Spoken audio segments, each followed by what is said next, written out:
It's a great, big, beautiful tomorrow, right here on the Diz Idiots podcast with your hosts, Dozer and Bruce. And I hope people don't listen to this because I really can't sing. I apologize that he can't carry a tune in a bucket. I can't even tune a fish. But So that's a callback. apparently we have those. Ladies and gentlemen, welcome to the Diz Idiots podcast, your podcast about anything and anything we the hell want to talk about tonight, mostly revolving around Disney World, but occasionally other things that are in Disney. So I think we'll start off tonight with the wide world of, hey, it looks like the rivers of America are reopening at the Magic Kingdom.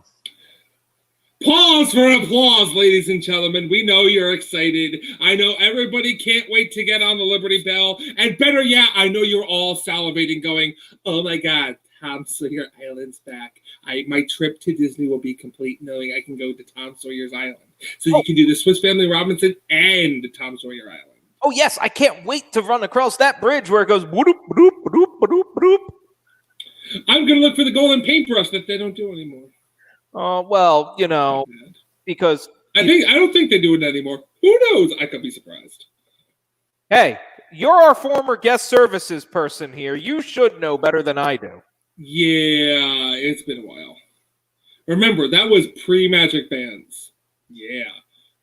It was that long ago? Mm-hmm. It was right before Magic Bands came out. Oh, damn.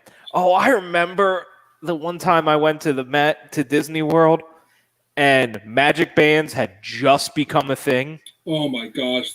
They were still beta. So we had the Magic Band and the beginnings of Fast Pass Plus. But we also had a real ticket that we could use in the old school Fast Pass machine. So we had all the Fast Passes that trip. Oh, I miss the old school Fast Pass machines. I miss old school Fast Pass. Old school is cool, apparently. But that was awesome because, you go beep, Splash Mountain. Hey, Splash Mountain again. I got a ticket. My mom had that down to a science. We'd be swimming in fast. She'd be, okay, you guys go do this. I'll get the Fast Passes. Time comes up, which I also then did at Disneyland when I went.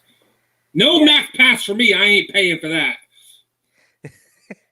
The hard thing with the Fast Passes was you always wanted them for a couple of the things that just suck, like Lights, Motors, Action.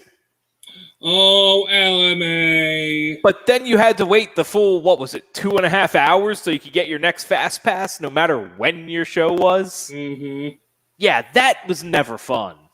That was not fun, but that's... LMA, the problem with LMA was the Fast Pass was actually valuable when they first opened. But as they went, because that was just stand by and you could run up and get in at any point. What, you mean the show with a capacity of 500,000 had difficulty getting people in there towards the end? I can't imagine why.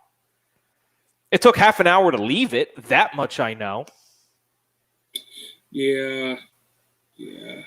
And look, we have cars that are driven by motorcycle engines.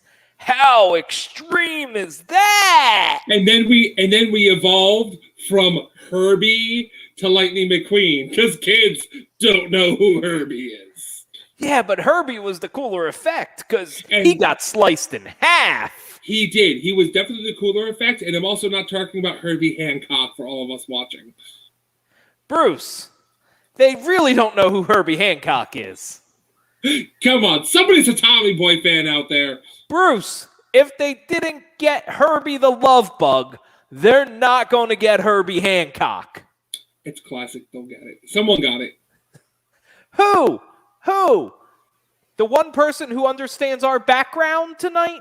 Yes, Brian will get me. Thank you, Brian. He's not even on yet. He's going to listen and he's going to get it. Well, of course he's going to listen because hopefully if he listens enough, we'll plug his travel agency again. Oh, we definitely will plug his travel agency again. 100%. Yeah. But it's kind of a weird time to be doing Disney news when there's a pandemic going on. They're just putting up plexiglass everywhere. There's not much to talk about, but you know what there is to talk about? What is there to talk about? Well, first, before I even say the name of the show, I'm just going to say, hey, y'all, spoiler warning. This is the point in which we have, if you have not been caught up on a certain show we are going to talk about, we unfortunately will not be able to hold our tongues to an extent and know a lot of information about said show. And even just said basis for said show. So if you do not want spoilers, please mute now so you can just stare at our beautiful faces or listen to our sultry voices later. And simply put, we don't care about spoilers between us, even if we haven't seen something. So yeah, we're not the best at giving you warnings sooner. So we're going to talk about WandaVision, which is quite possibly my favorite thing to come out of Marvel in recent years. I cannot believe I was not a believer in once they announced all the Disney Plus stuff they were doing with the MCU or Marvel. I'm like, that's it. Bubble burst. It's not going to be any good. WandaVision's announced. I'll watch it eventually. I am a believer that Marvel can do whatever they want and make it good because, my God, that show is wonderful. I should not like it like this. Am I going to like Loki too? Winter Falcon and Winter Soldier? Am I going to like everything they do? Like, come on. This should not have worked. Yet, here we are. And it works. Yeah. I remember the announcements came out and I was like, oh, Loki, that should be good. Falcon, Winter Soldier. Okay, yeah. That'll be action-packed. WandaVision. What? Like, you heard the title, and that was all you heard initially, and you're like, huh? Yeah, it's going to be an old-school sitcom. Huh? And then that first episode comes on, and you're like, oh, it's Dick Van Dyke with superpowers. And it's funny. It's really funny. There's some nice humor in here.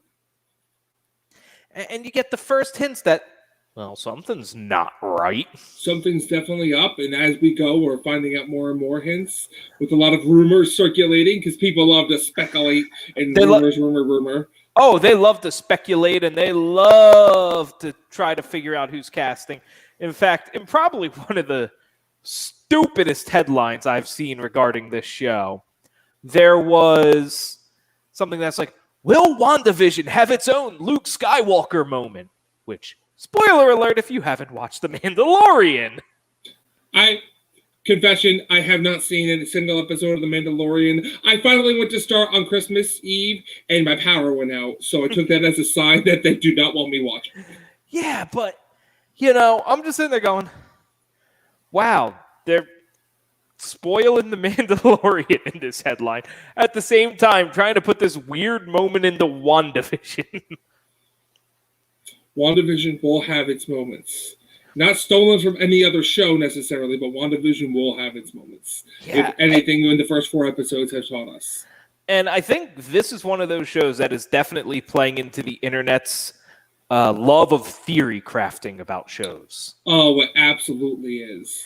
Like, we had the first 3 episodes that created your own amount of theory crafting. Now, if you're going in and you are perfectly blind, you're not someone that reads anything, you are really blind in this one. If you know a little bit, you're sitting there going, hey, isn't that the actress who's going to be playing the older version of Captain Marvel's best friend's daughter? Huh.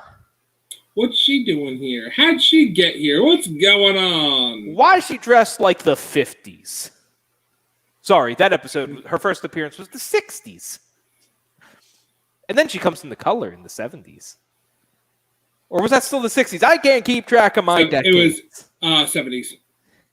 Okay, because it looks like the next episode, not episode 4. Episode 4 is like them playing to the theory crafters. But episode 5 looks like that's the Brady Bunch era, which is the 70s. So no, we already had the Brady Bunch opening. Oh, yeah, you're right. We did. Episode 3 was Brady Bunch because I actually had a debate with my friend while watching it. Brady Bunch or Partridge Family? Does it matter?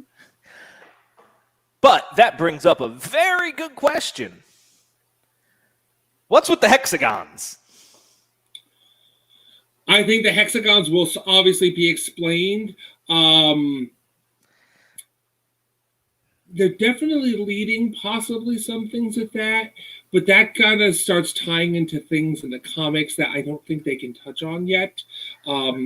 Remember, Wanda was an X-Men character. Forgetting everything else, she has been given, she is not the M word we're not allowed to mention, even though is mutant okay now? Can we say that? I think it's still enhanced. Okay, it's enhanced. I'm sorry. We're not allowed to say the M word yet, mutant.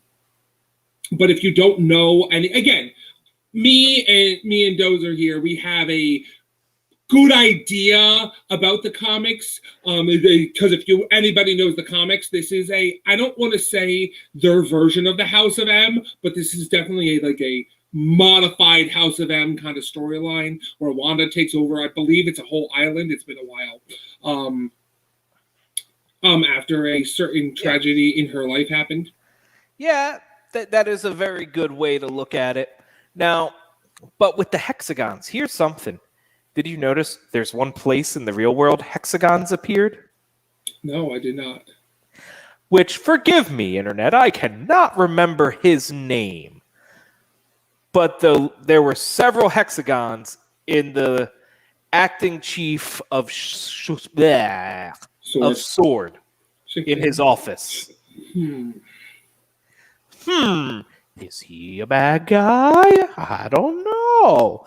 Is he a gray guy? Is Jimmy Woo secretly the best character of the show? I don't know.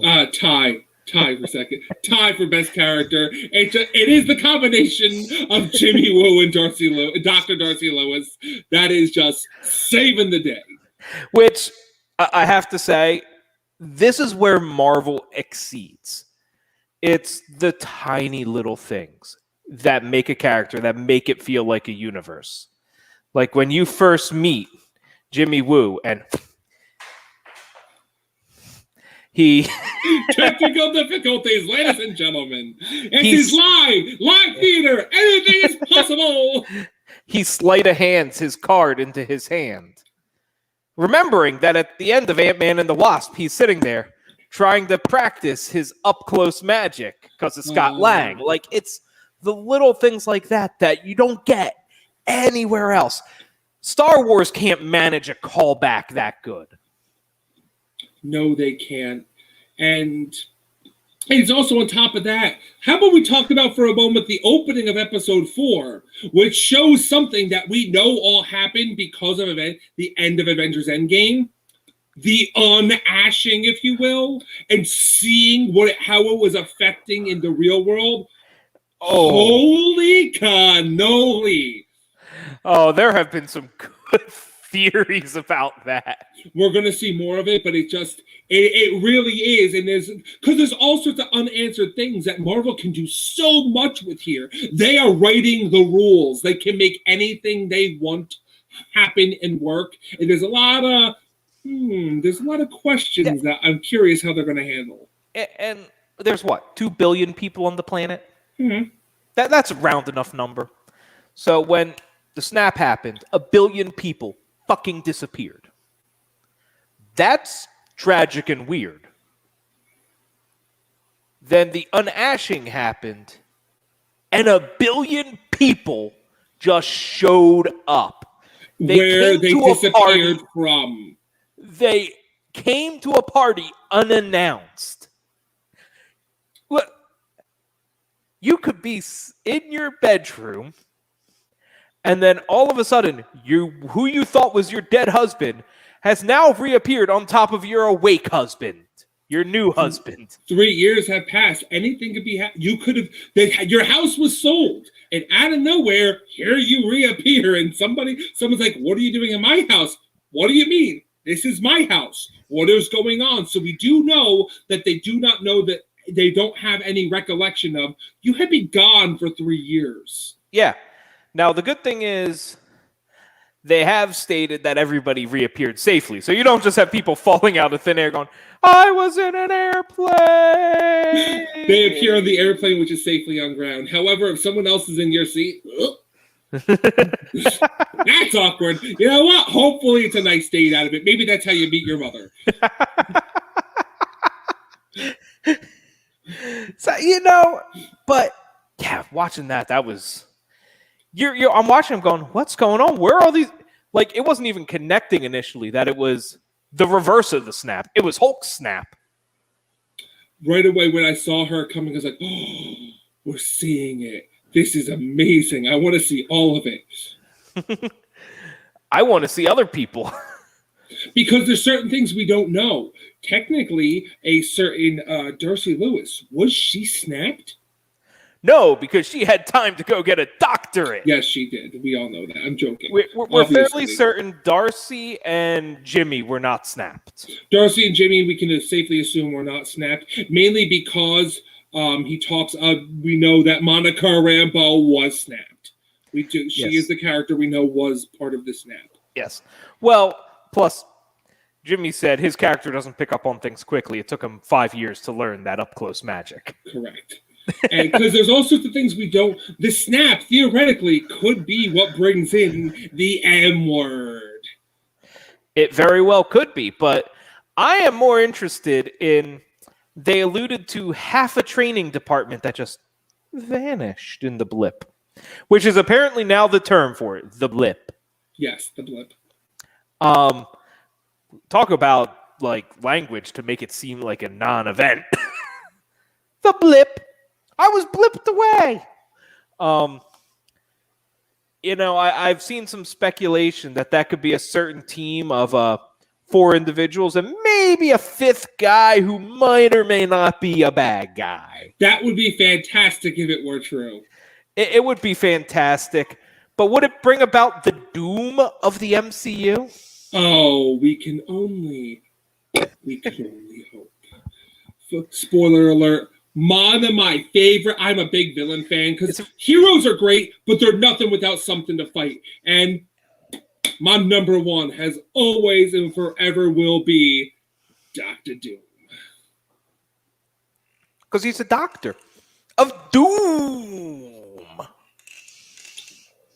And his blatant disregard for quite literally everything and everybody around him. I would love to see them. Having not read a lot of comics, but just being able to pick up on things I've read and watch very quickly in that aspect. I've never really read the Fantastic Four. I've seen the movies. I am still not convinced we can do a convincing Fantastic Four movie. Yes, we can. And ladies and gentlemen, forgive the Fantastic Four movies, especially the last one.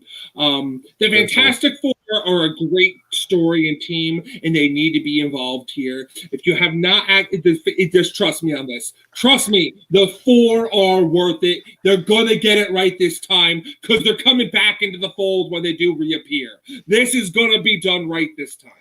Is it? Yes. Yeah, it's Marvel. Because now we know who America, the world, I shouldn't say America, the whole world knows who they are unequivocally. We don't need an origin story. We don't need, hey, who are these 4 characters? We know who they are. They can just introduce. Can you imagine that, Adam, without seeing anything? Somebody they hear the gravelly voice from the wings. What are you doing, Cupcake? So here's the question. We're going to introduce the Fantastic Four into the MCU. Like, that's a known thing. That is happening. There is a movie in the works. That is a known fact. Do you introduce the Fantastic Four, or do you introduce Doom first? Ooh, first. You said the qualifier first. I would introduce... Because one implies the other. I wouldn't say you introduce the 4 unless you want to have... Again, Doom is not a one-off villain. Doom is not going to go away when Doom appears, even once vanquished, Doom ain't going away anytime soon. No. Like everyone, Thanos is gone.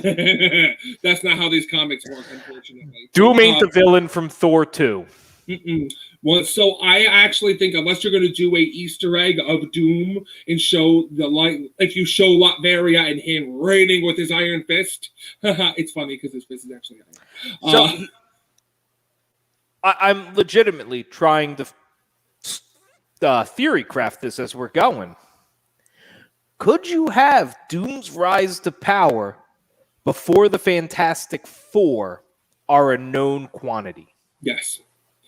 Doom, again, what happens in Latveria, no other heroes really are monitoring or think about. Doom's rise to power there could be. I think it's Latveria. I could be wrong on that name. I could be speaking totally out of. I thought Latvia is a real country, so I think it's Latvia. Yeah, I believe it's Latveria. So his rise to power there could happen at the same time. It could happen regardless. We know the incident that does create him or make him who he is because he has a background with them, but he could easily be off, rise to power before he even sees them. So, again, we're just going to say that's just something. In what we know is coming, where could you see them introducing Doom? I have my own theory. Where I could see them I could actually see him being basically introduced anywhere. Yeah, but you have to pick something. If I had to pick one thing, I had a good one. What was it? I had a great place for him to appear. I actually thought it was going to be in because I know they were doing a Secret Wars movie, and I thought that would be the best place to introduce him. I had a great theory for this. I don't think it's so. Let me pull up the Marvel release schedule here. If you can pull up a release schedule, also a great place to introduce basically anything is going to be Multiverse of Doctor Strange and the Multiverse of Madness, because that's my money for how we can introduce the M word. Just say friggin' mutants already. Mutants, fine, mutant. Okay, so I think we can all be fairly confident it ain't happening in Black Widow. No, but I do hear Taskmaster is the villain in Black Widow, and I love Taskmaster, so... Okay, after Black Widow, we have Shang-Chi and the Legend of the Ten Rings. Maybe.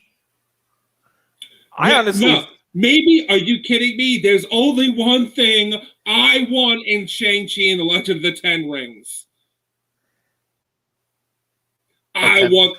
the Mandarin. I want him. The real Mandarin. The real one we know that does fully exist. They retconned that. We know he exists. Bring Ben Kingsley back in. I want the real deal this time.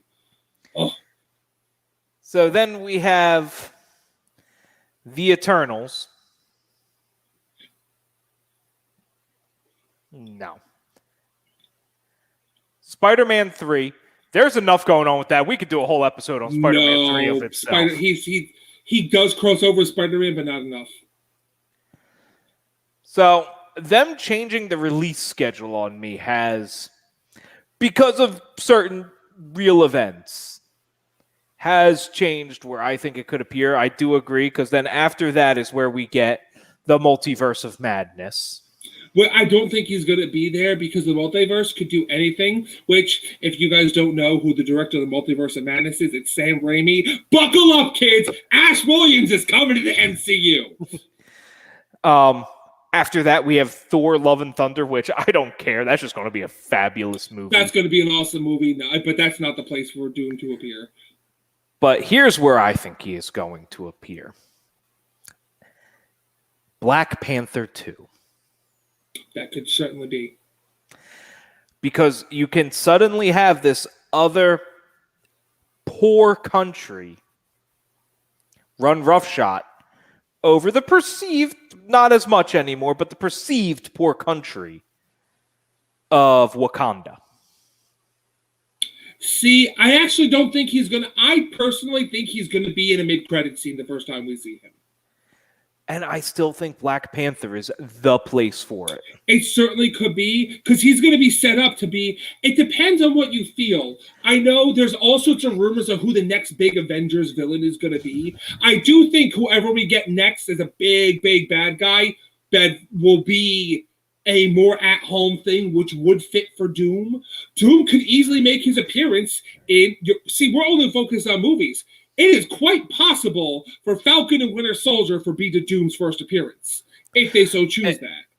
Well, so I think for this, we need to touch on the basic plot lines we know of the two other big shows of Falcon and the Winter Soldier and Loki.